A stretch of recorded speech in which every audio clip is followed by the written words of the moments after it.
The community in Madison, Wisconsin is in mourning after yesterday's deadly school shooting at a small private school. Police say it was a second grader who called 911 to report that there was an active shooter at the Abundant Life Christian School.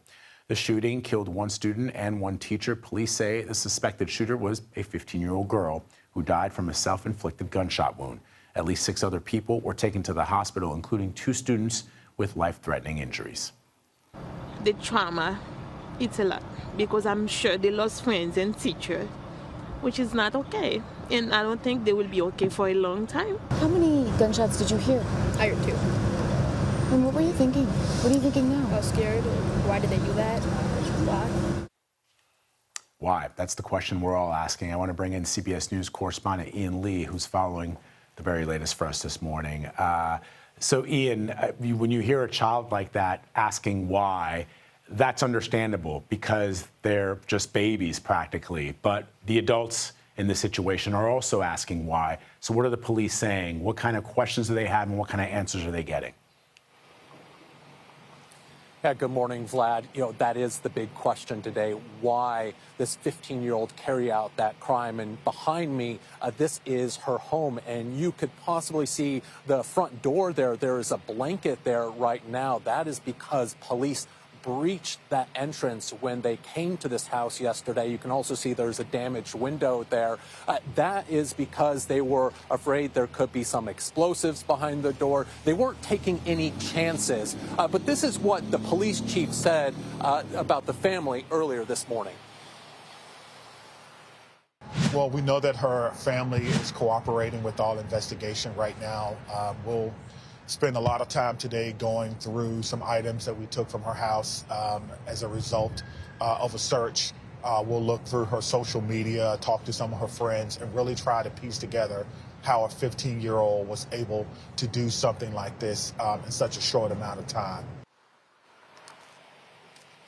Yeah, Vlad, so it is going through that social media, talking to friends, learning about this young girl's life, but also trying to figure out how she got her hands on a 9mm pistol. Vlad? Ian, as you know, also said some first responders were training for an active shooter situation when those kinds of calls come in. But I want to hone in on that second grader who called 911. You and I have covered these mass shootings far too often in our careers. I did a story a few years ago where I visited a school where they were teaching 2nd, 3rd, and 4th graders how to behave in an active shooter situation. And I remember thinking to myself how heartbreaking it is to watch these little 4-foot humans trying to pick up book bags and pencils and scissors to protect themselves in the case of an active shooter. In this case, a 2nd grader called 911 to the police. What are you learning about that child? Well, it is pretty remarkable that this 2nd grader had the mindset to make this phone call at 10:57 and that the police were able to react so quickly. These kids go through these active shooter drills, and when they do, the teachers say, this is a drill, this is a drill. This time it wasn't a drill. And so this young child was able to make the phone call, and it was pretty quick on how the police were able to respond. That call was at 10:57. By 11 o'clock, the first police officer was at the school. They were able to get emergency services there, medics there. Within 10 minutes, they were able to find the shooter, who died from what police say is a self-inflicted gunshot wound. Within the first half hour, the site was pretty much locked down. Parents were being notified, and the situation was over. So the police had, as you said earlier, they had been preparing for something like this. They hoped it never would happen. Sadly, yesterday it did. Ian, I've seen reports that the teacher who was killed was a substitute.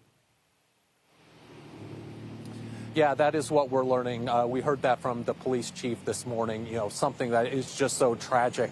The substitute teacher who was in there during, with those students, another student was shot and killed. And another teacher right now was also taken to the hospital with a gunshot wound. So, there's a lot of thought about the people who are injured right now. 2 of them, as you point out, are still fighting for their lives, Vlad.